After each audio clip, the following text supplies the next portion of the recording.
July 20th, 1945. In a bunker beneath Imperial General Headquarters in Tokyo, staff officers hunched over maps of Japan, their fingers tracing defensive positions across Kyushu's southern coast. Red pins marked troop concentrations. Blue lines showed beach defenses. Black symbols indicated artillery positions, ammunition depots, hidden airfields carved into mountainsides. If you're enjoying this deep dive into the story, hit the subscribe button and let us know in the comments from where in the world you are watching from today. The officers worked with the methodical precision of men planning an apocalypse.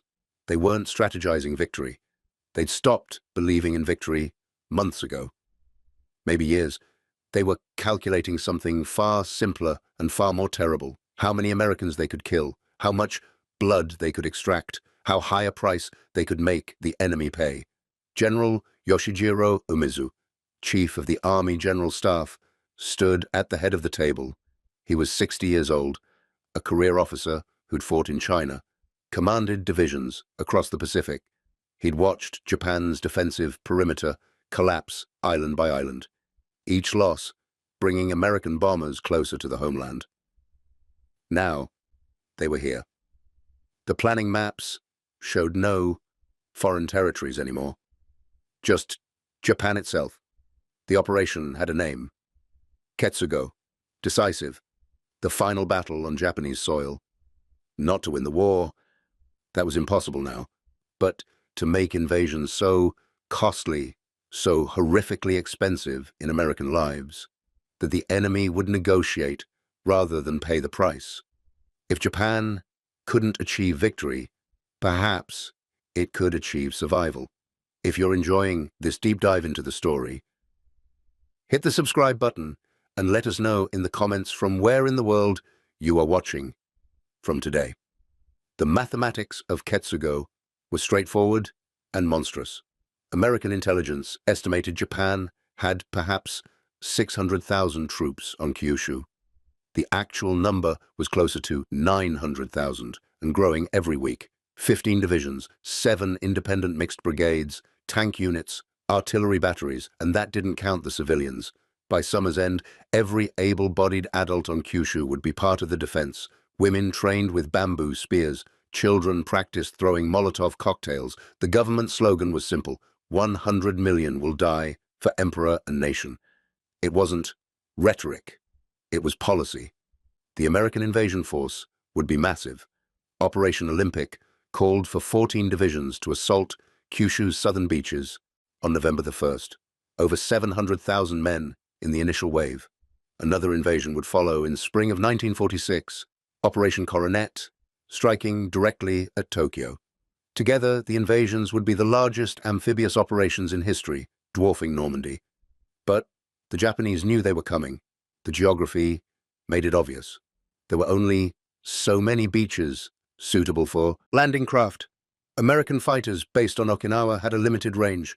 The invasion had to target Kyushu first. Japanese planners had studied every American amphibious assault since Guadalcanal. They'd learned from each defeat. They understood American tactics, American firepower, American advantages in air and naval support. So, they'd developed a strategy to nullify those advantages. The defensive plan was elegant in its horror.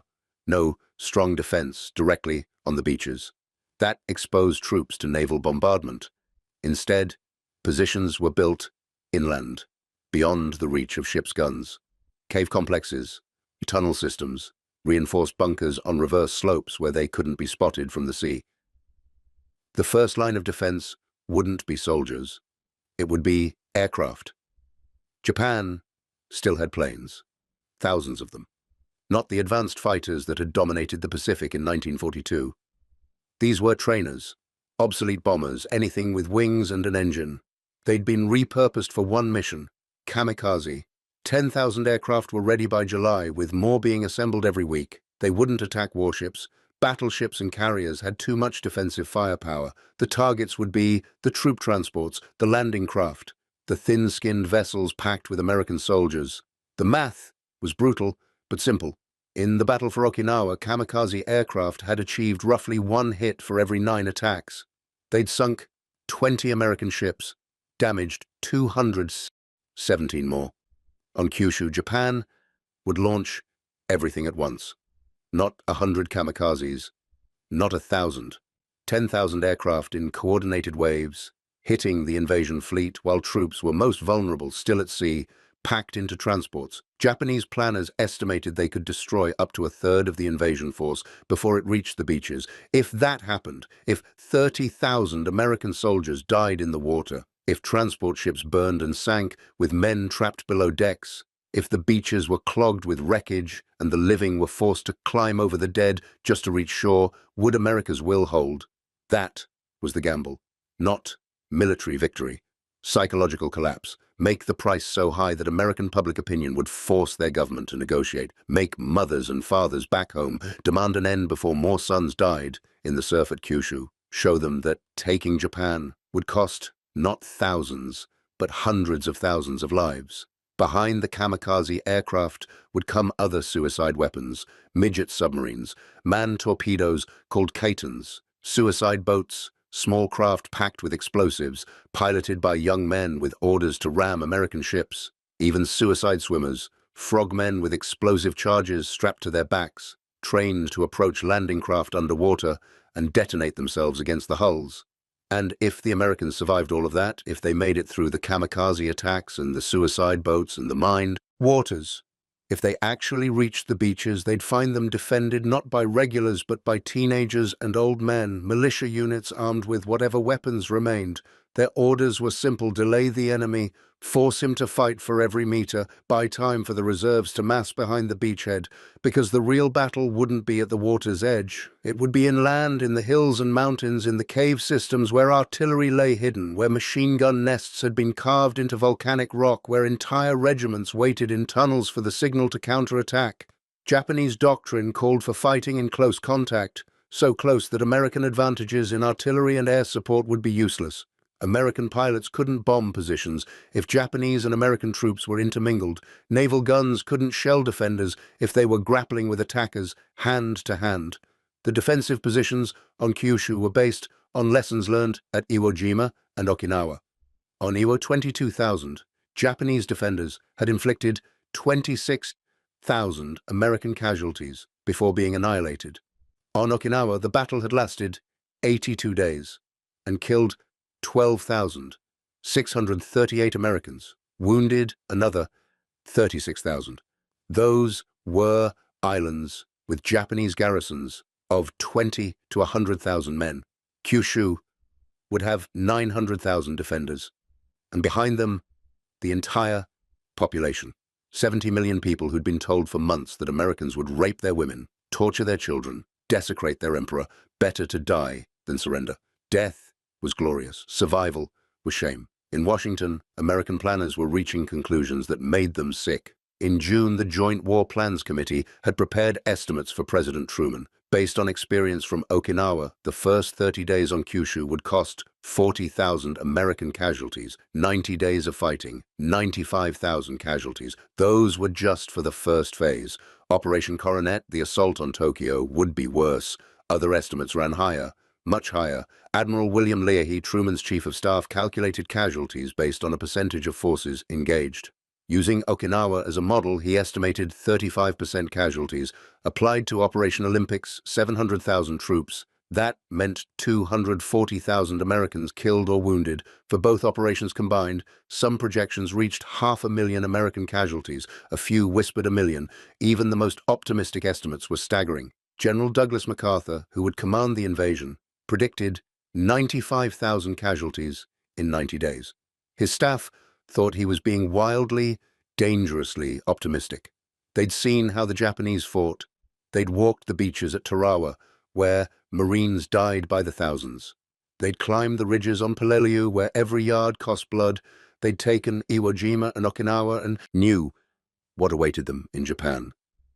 The Japanese wouldn't just fight, they'd die to the last man. And they'd take as many Americans with them as they could.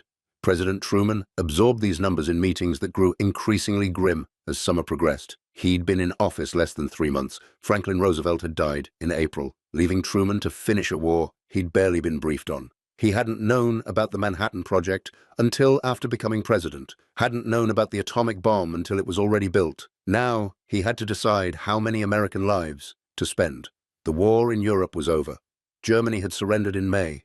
American mothers whose sons had survived Hitler were being told their boys would now go to the Pacific.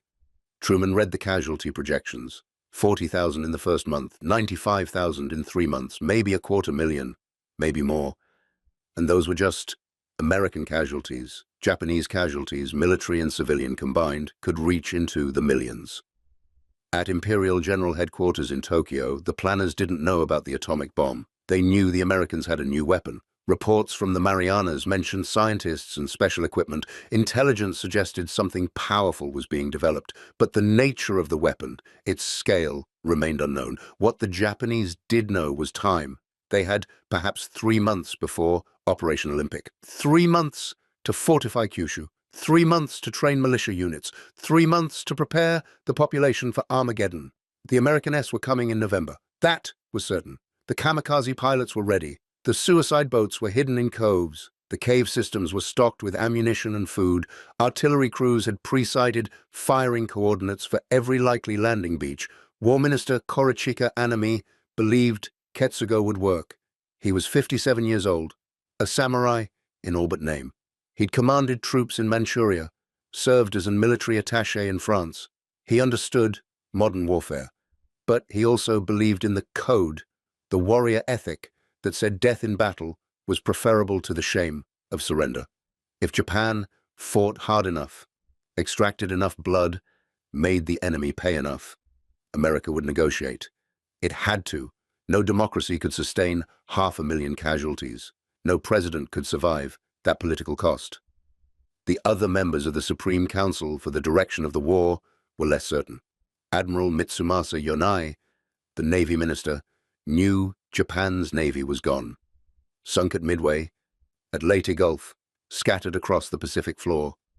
What remained were kamikaze planes and suicide boats, not a navy. A funeral pyre. Foreign Minister Shigenori Togo had been arguing for months that Japan needed to seek peace. He'd studied the strategic situation. Japan was isolated, surrounded, starving. The American submarine blockade had strangled trade. Food was scarce. Industrial production had collapsed. The firebombing campaign had destroyed dozens of cities. Prime Minister Kantaro Suzuki was 77 years old, a former admiral who'd survived an assassination attempt years earlier. He'd taken office in April with the quiet understanding that he might need to end the war, but he couldn't say that openly. The military would stage a coup. Officers would kill him and anyone else who spoke of surrender. So he played along, attending meetings, reviewing plans for Ketsugo, nodding when generals spoke of glorious death. But privately, he wondered how it would end. The Americans weren't going to negotiate. They'd demanded unconditional surrender at Potsdam in late July. No terms, no conditions. Complete capitulation. The military rejected it immediately. Unconditional surrender meant the end of the imperial system. The emperor might be tried as a war criminal. The ancient throne abolished. That was unthinkable. Better to fight to extinction. So the planning continued. By early August, Kyushu bristled with defenses. 900,000 troops dug in across the southern third of the island. Civilians trained with makeshift weapons. Children memorized instructions. When the Americans come, run to the nearest soldier, accept a grenade, throw yourself beneath a tank. The government printing presses ran day and night producing leaflets. 100 million will die for emperor and nation. And in New Mexico, Los Alamos, a different kind of preparation reached completion. Scientists had successfully tested the first atomic bomb on July 16th. The explosion had been visible 100 miles away. The steel tower holding the device had vaporized. The desert sand beneath it had fused into glass. Physicist J. Robert Oppenheimer, watching from 10 kilometers away, thought of a line from Hindu scripture, "Now I am become death, the destroyer of worlds." The test proved it worked. Uranium fission released energy equivalent to 20,000 tons of TNT. One bomb, one explosion, power beyond comprehension. Components for 2 more bombs were being prepared. The first, using uranium-235, was ready by late July. The second, using plutonium, would be ready in early August. Military planners designated targets: Hiroshima first, then Kokura, then Nagasaki. The order was given on July 25th. Use the bombs when ready. Don't wait for further instructions. End the war before Operation Olympic began. Save the lives that would be lost on Kyushu's beaches. Show Japan that resistance was futile. Show them America had a weapon that made invasion unnecessary, a weapon that made Ketsugo irrelevant. On August 1st, in Tokyo, General Umezu received updated intelligence estimates. American troop movements suggested the invasion timetable was unchanged. November 1st, Operation Olympic would proceed. He reviewed the defensive plans one more time. The kamikaze forces were ready. The beach defenses were prepared. The cave systems were stocked. Everything was in place. If the Americans came, they would pay. They would pay in blood and ships and the lives of tens of thousands of young men. They would pay so much that their government would have no choice but to stop, to reconsider, to negotiate. It was Japan's last hope, the only strategy left. Make them bleed, make them hesitate, buy time for surrender terms that preserved the throne. War Minister Anami believed it would work. The emperor would be saved. Japan would endure. At a cost of millions of lives, perhaps. But what was individual life compared to the eternity of the nation? On August 2nd, the USS Indianapolis was sunk by a Japanese submarine after delivering components for the Hiroshima bomb to Tinian Island. 900 men went into the water. Only 316 survived the shocks and exposure and madness of 4 days adrift. It was one of the worst naval disasters in American history. And it happened because the Navy hadn't told the ship's crew what they were carrying, hadn't provided an escort, hadn't tracked when they were overdue. The components reached Tinian safely. The B-29 Enola Gay was being prepared. Crews were being briefed on a special mission. Target, Hiroshima. Time over target, August 6th, approximately 8:15 in the morning. Local time. Weapon, atomic bomb, uranium-235. Estimated yield 15 kilotons. Expected result, complete destruction of the city. The crew was told this weapon could end the war. One bomb, one city. And Japan would see that continuing was pointless. Ketsugo wouldn't save them. Kamikaze attacks wouldn't matter. All the planning, all the preparations, all the soldiers dug into caves on Kyushu, they were irrelevant because America could destroy Japan from the air without ever landing a single soldier. In the bunker beneath Tokyo, General Umezu studied his maps, the red pins marking troop positions, the blue lines showing beach defenses. Everything ready, everything in place. He didn't know about the bomb, didn't know that in 4 days everything would change, that all his planning would become obsolete, that the war he'd prepared to fight was already over. He just didn't know it yet. August 6th, 1945, 8:15 in the morning. Colonel Paul Tibbets guided the Enola Gay into position over Hiroshima, 31,000 feet above the city. The bombardier, Major Thomas Ferraby, peered through his sight at the T-shaped Ioi Bridge in the city center. The aiming point. He adjusted, compensated for wind, waited for the precise moment. At 8:15 and 17 seconds, the bomb bay doors opened. A single object fell into the morning air. It weighed 9,700 pounds, was 10 feet long, 28 inches in diameter.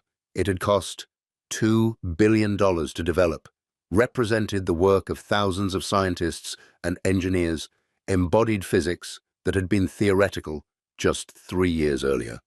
The Enola Gay banked hard, diving to gain speed, racing away from the blast point 43 seconds after release at exactly 1,900 feet above Hiroshima. The bomb detonated. The uranium core achieved critical mass. Neutrons split atoms. Each split released more neutrons. The chain reaction occurred in less than a microsecond.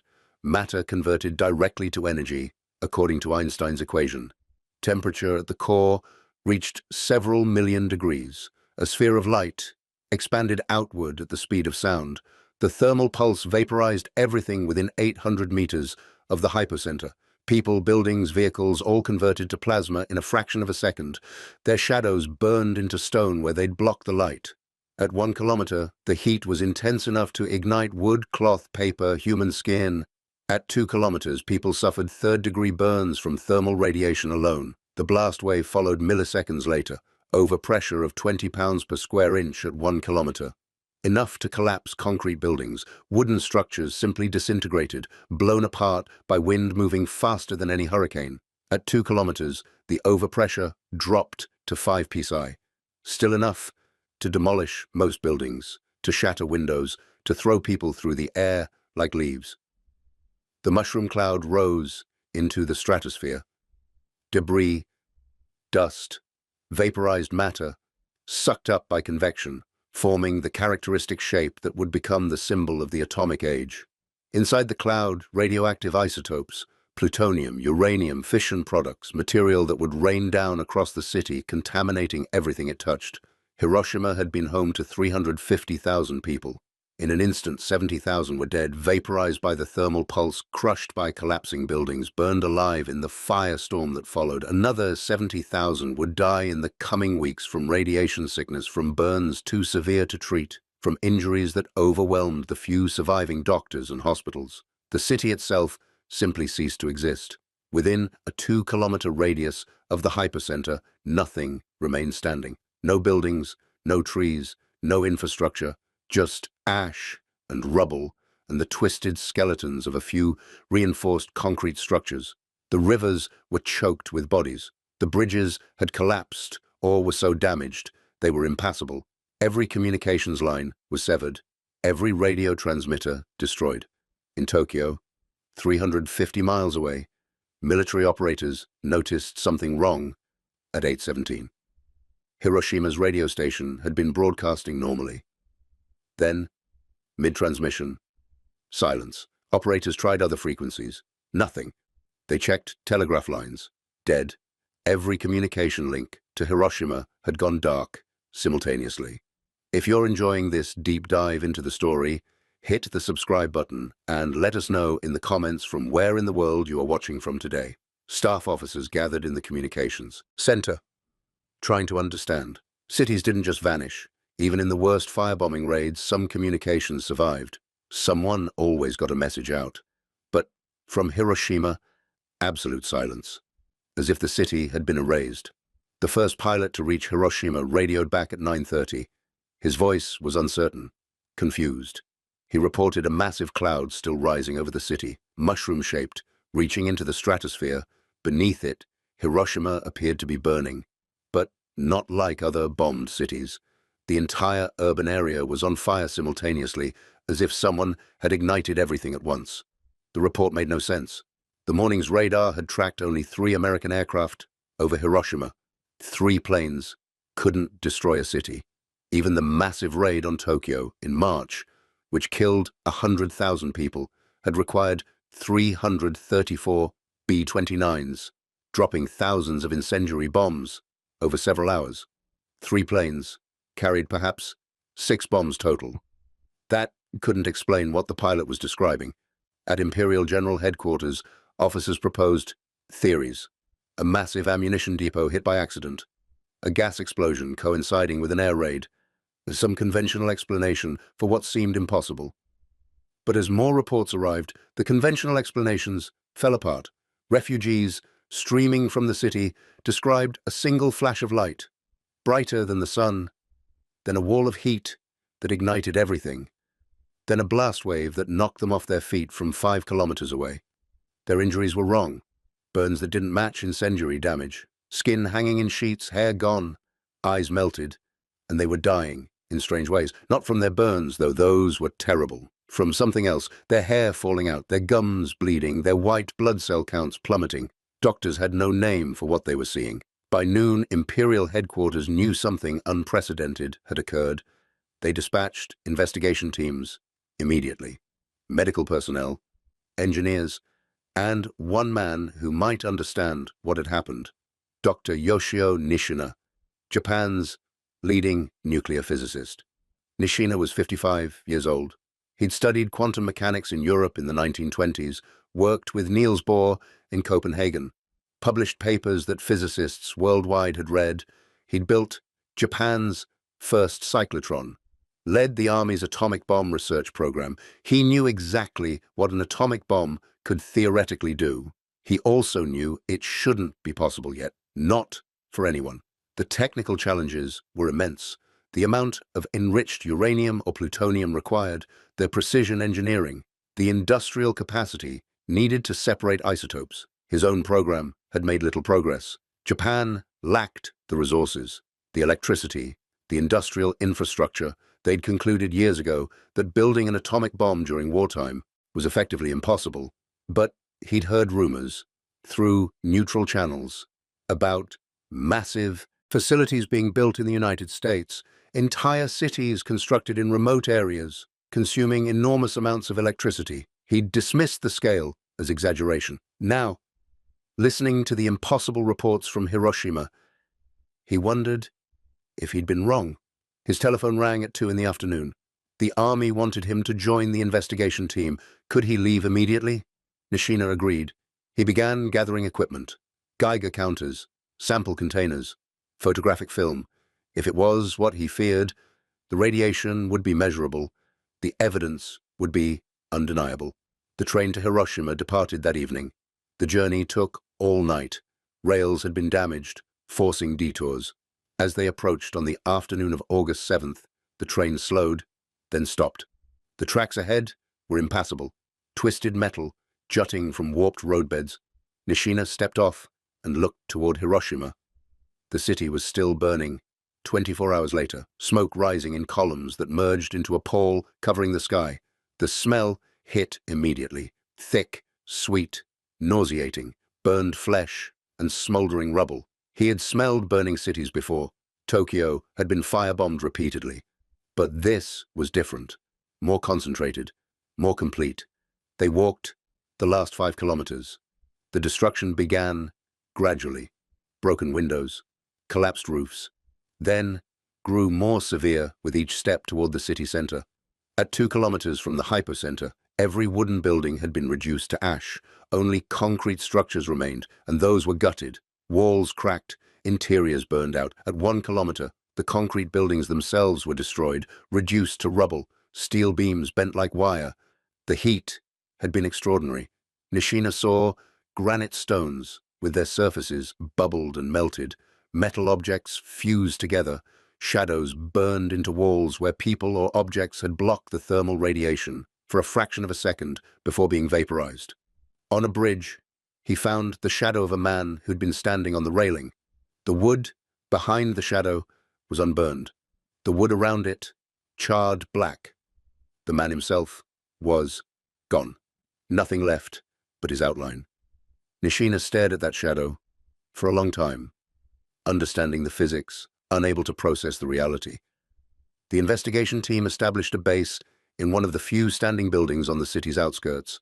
Military officials wanted answers immediately. What weapon did this? How many bombs? Where would the Americans strike next? Nishina requested time. 48 hours to conduct proper measurements, to collect samples, to analyze the evidence scientifically. He began with radiation measurements. If this was an atomic bomb, the area would be saturated with gamma radiation, neutron radiation, radioactive isotopes scattered across the blast zone. He unpacked his Geiger counter, a precious instrument he'd built himself before the war, switched it on. The needle jumped immediately, pinned itself against the maximum reading. Even at 2 kilometers from the hypercenter, the radiation was intense enough to max out his detector. He moved closer, taking readings every 100 meters, collecting samples of soil, rubble, metal fragments. Everything was radioactive, not just radioactive, intensely so, far beyond anything natural, far beyond what conventional explosives could produce. This was induced radioactivity, created by neutron bombardment, exactly what you'd expect from a nuclear fission reaction. At the hypocenter, he found the remains of the Shima hospital. It had been a 3-story reinforced concrete structure. Now it was a crater surrounded by rubble. The bomb had detonated in the air above it. Approximately 600 meters up, he estimated from the blast pattern, an airburst designed to maximize destruction across the widest possible area. The thermal pulse alone would have been thousands of degrees, hot enough to ignite everything flammable instantly, to melt metal, to vaporize human beings. He photographed everything, filled notebooks with measurements and observations, collected dozens of samples in lead-lined containers. His hands shook as he worked, not from fear of radiation exposure, though he knew he was absorbing a dangerous dose, from the implications of what he was documenting. The Americans had done it. They'd built a working atomic bomb. They'd solved the isotope separation problem, or the plutonium production problem, or both. They'd engineered a functional weapon small enough to carry in an aircraft and powerful enough to destroy an entire city with a single explosion. And if they had one, they had more. On August 8th, a second team of scientists arrived. Nishina's colleagues from the Riken Institute. They spread out across the city, each taking different measurements. Some focused on blast effects, calculating the overpressure required to produce the observed destruction. Others examined thermal effects, flash burns on survivors, ignition patterns. Medical teams studied the strange illness afflicting survivors. People who'd been far enough from the hypocenter to survive the blast and heat were dying anyway, their hair falling out, their gums bleeding, their white blood cell counters plummeting. Radiation sickness. The evidence accumulated into an undeniable conclusion. Every measurement, every observation, every piece of data pointed to the same thing. This was a nuclear weapon. Uranium or plutonium, impossible to tell without analyzing the residual isotopes in detail. But definitely atomic. The yield, based on blast radius and thermal effects, was approximately equivalent to 15,000 tons of TNT. From a bomb small enough to fit in a single aircraft. Nishina compiled his findings into a report on August 10th. He wrote it carefully, precisely, knowing what he was about to tell the military would sound like science fiction. He described the evidence, the radiation measurements, the blast calculations, the thermal effects. He explained the physics of nuclear fission, how splitting uranium or plutonium atoms released enormous energy, how a chain reaction could occur in a fraction of a second. He concluded with certainty Hiroshima had been destroyed by an atomic bomb. He handed the report to the military liaison officer, who'd been waiting impatiently. The officer read it, his face paling, then asked the question Nishina had been dreading. Can we defend against these weapons? Can we shoot them down before they detonate? Nishina shook his head.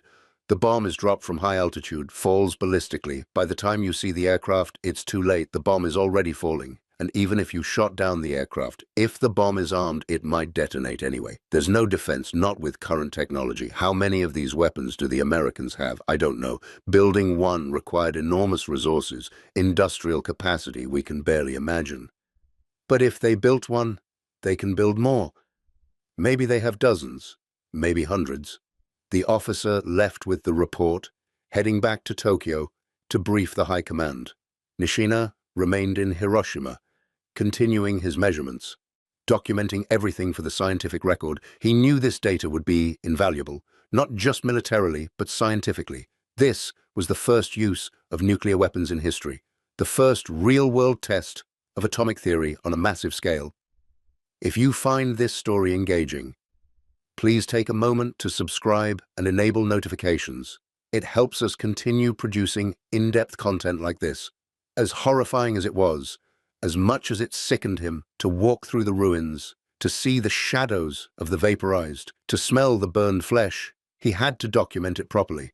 On August 9th, while Nishina was still in Hiroshima, the Americans dropped a second atomic bomb, this one on Nagasaki. The news reached the investigation team by radio. Another city destroyed in an instant. Another 100,000 casualties, immediate and eventual. The pattern was clear now. The Americans weren't demonstrating a new weapon. They were using it. City by city, they would burn Japan to ash unless the government surrendered. In Tokyo, the Supreme Council for the Direction of the War convened in emergency session. The 6 men who held Japan's fate, War Minister Anami, Navy Minister Yonai, Chief of Army General Staff Umezu, Chief of Naval General Staff Toyoda, Foreign Minister Togo, Prime Minister Suzuki. They'd been meeting since August 6th, arguing, debating, unable to reach consensus. 3 members favored accepting the Potsdam Declaration with one condition: preservation of the imperial system. Foreign Minister Togo, Prime Minister Suzuki, Navy Minister Yonai. They argued the war was lost, that continuing meant national suicide, that the atomic bomb had changed everything. 3 members demanded Japan fight on. War Minister Anami, General Umezu, Admiral Toyoda. They wanted 4 conditions: preserve the imperial system, no occupation of Japanese soil, Japan would disarm itself, Japan would try its own war criminals. Anything less was unacceptable. Better to die than surrender unconditionally. The debate had raged for 3 days, deadlocked, 3 against 3. Then came Nagasaki, and in the early hours of August 9th, something else. The Soviet Union declared war on Japan.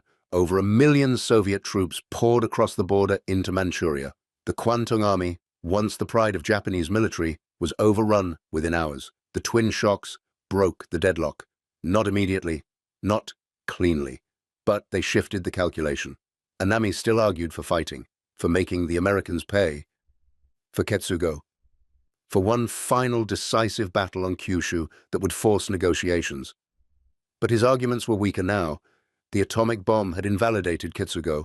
All the planning, all the preparations, 900,000 troops dug into Kyushu, the kamikaze forces, the suicide boats, the cave systems stocked with ammunition. None of it mattered if the Americans could simply erase cities from the air. They didn't need to invade. They could destroy Japan without landing a single soldier.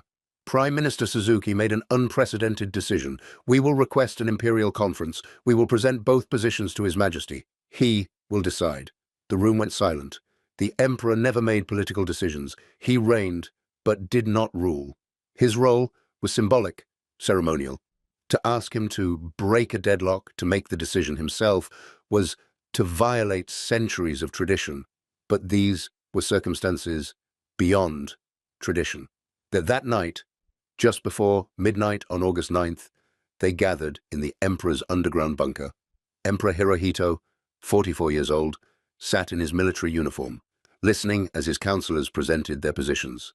Anami and Umezu argued for continuing the war, for fighting one final decisive battle, for negotiating better terms.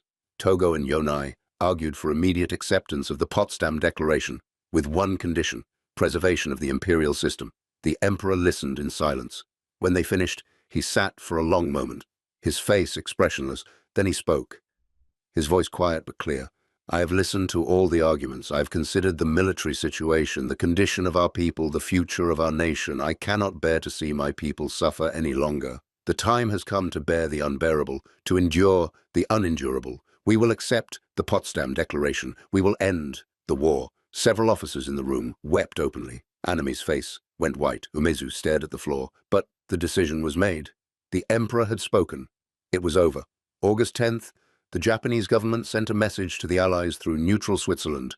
Japan accepted the Potsdam Declaration with the understanding that it did not compromise the emperor's sovereign status. They waited for a response, knowing that even now, more atomic bombs might be falling. The response came on August 12th. The Allies agreed that the emperor would be subject to the supreme commander of the Allied powers, but his ultimate status would be determined by the will of the Japanese people. It wasn't everything Japan had hoped for, but it preserved the possibility of the imperial system continuing. Another imperial conference, another debate. Anami made one final plea. We have not yet been defeated on our soil. We can still fight. We can still resist. But the emperor spoke again. I have studied the conditions of the Allies' reply. I find them acceptable. I want the war ended as quickly as possible. Prepare the imperial rescript. War Minister Anami returned to his office. He'd spent the previous night writing letters, putting his affairs in order. He'd served his emperor, his nation, his code. Now that code demanded one final act. Just after the broadcast announcing surrender, he committed seppuku, Ritual suicide, taking responsibility for the defeat. His last words, written in his final letter, "I apologize for the defeat. Long live the Emperor." On August 15th at noon, Emperor Hirohito's voice broadcast across Japan for the first time in history. Millions gathered around radios, hearing their emperor speak directly to them. In formal, archaic language many struggled to understand, he announced that Japan had accepted the Potsdam Declaration, that the war was over, that they must endure the unendurable and suffer the insufferable. In the bunker beneath Imperial General Headquarters, General Umezu sat before the maps of Kyushu. The red pins marking troop positions, the blue lines showing beach defenses, the black symbols indicating artillery, ammunition, hidden airfields, all the planning, all the preparation. Operation Ketsugo, the final decisive battle that would never be fought. 900,000 troops on Kyushu, waiting for an invasion that wouldn't come. 10,000 kamikaze aircraft that would never fly their final missions. Suicide boats hidden in coves, their pilots standing down, cave systems stocked with ammunition and food for battles that would never happen.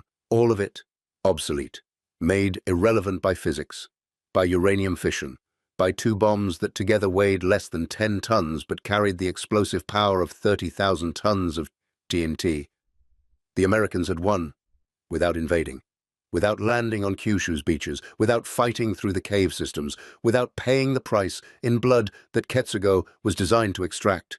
They'd won with science, with industrial capacity, with a weapon that made conventional military strategy meaningless. In New Mexico, at Los Alamos, scientists received the news of Japan's surrender. Some celebrated, some felt relief, others felt something more complicated. They'd built the bomb to end the war, to save lives, American lives, primarily, but also Japanese lives. The invasion of Japan would have killed hundreds of thousands, maybe millions.